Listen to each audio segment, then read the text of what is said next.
So now the discussion. At this point in the course, I mean, this particular year, it happens to be our last lab, we're doing a lithium aluminum hydride reduction of benzoic acid. At this point in the course, folks, you've done enough discussions in the typical way that I've prepared these videos for you, so I'll try and go through this a bit quick today. The actual mechanism of lithium aluminum hydride on an acid, it's in McMurray, it's all over the internet, there's slightly different versions of it. So I'll just quickly take you through. I've done what I call the cheater mechanism. Instead of opening up the carbonyl, making a tetrahedral intermediate, we cut to the chase. We know that the OH is going to leave.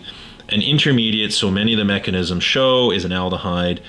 Lithium aluminum hydride, which again, a lot of mechanisms will say, instead of drawing the whole thing, you might as well think of this as the equivalent of delivering a hydride ion, and that's doing the attacking. And some will say that even one of these can deliver more than one. So there's variations of what you could be left over with after one step. In any event, another hydride comes in, has that go up, leaving you with this kind of intermediate.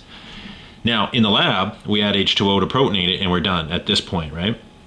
But this intermediate, one of the questions, hence the think bubbles, is it possible that what could be sitting on top of this oxygen or coordinating to it in solution with a negative charge?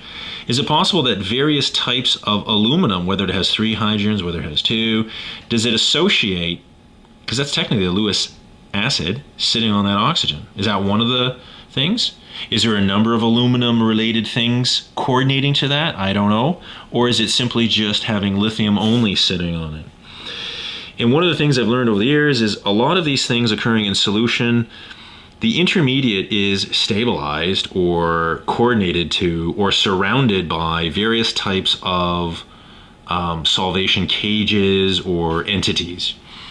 So if somebody was to say definitively, I know it has to be this one, there's no real guarantee unless you see a lot of the actual research evidence to prove what's happening to that anion.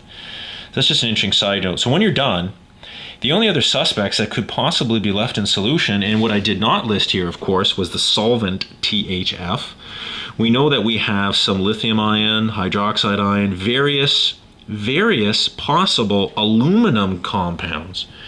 3 hydrogens. Do you have one that has 1 OH on it? Do you have some that have 2? So you can think of a possible variety of components floating around solution. And the reason for that is when we put this in our SEP funnel, the organic diethyl ether layer is on top. This aqueous layer, before you add a lot more sodium hydroxide, can be quite cloudy, sometimes gel, looks like a mess. When you add enough sodium hydroxide, it clears up a bit, but you still see that there's stuff in that layer. So if you're asked, well, what is it exactly? I mean, at this moment, I don't know, but these are the list of suspects that could somehow, the way that they behave in this environment, the net result is what we see. So that takes care of that. As far as the reaction energy diagram, this is just one of the suggested ones. As far as the organic functional group or compound by itself is concerned, there's the acid, here's the corresponding alcohol, and most people would say in terms of reactivity, is the alcohol slightly higher, maybe slightly lower, or is it very close? To say for sure, we'd have to do the experiment, but we know in organic chemistry, the organic functional group of an acid and the alcohol are pretty close. You're not seeing the same difference as an acid versus an acid chloride. So that's why I just kind of drawn it that way. That's a qualitative diagram. One of the intermediates, according to the mechanism, is you make the aldehyde.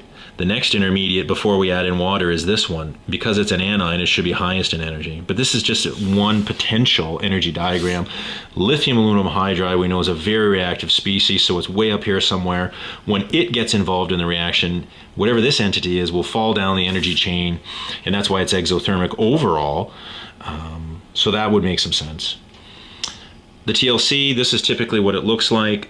The product, as I have run it, seems to be up higher than the starting material. At least that's what I have found.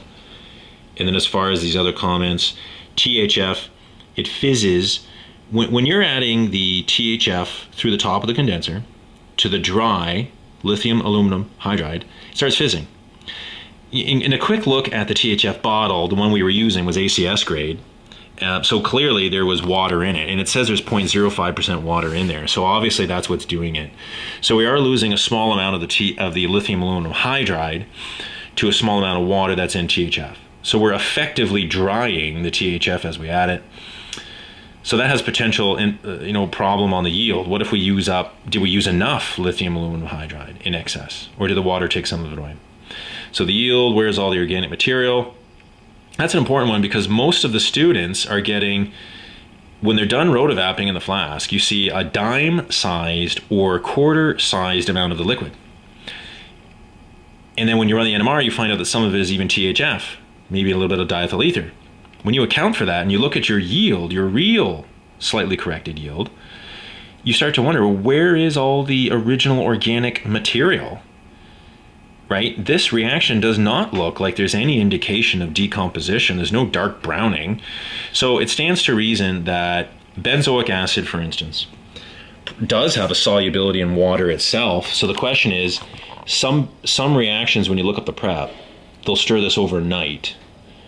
So do we let it stir long enough? And if and think about it, if you have benzoic acid and you mix it with sodium hydroxide inside the SEP funnel, it'll go down the aqueous layer. So we definitely have to run an HPLC or something like that to see what was left in the aqueous layer. So we'll leave it at that, and we'll let you guys come up with whatever else you can add.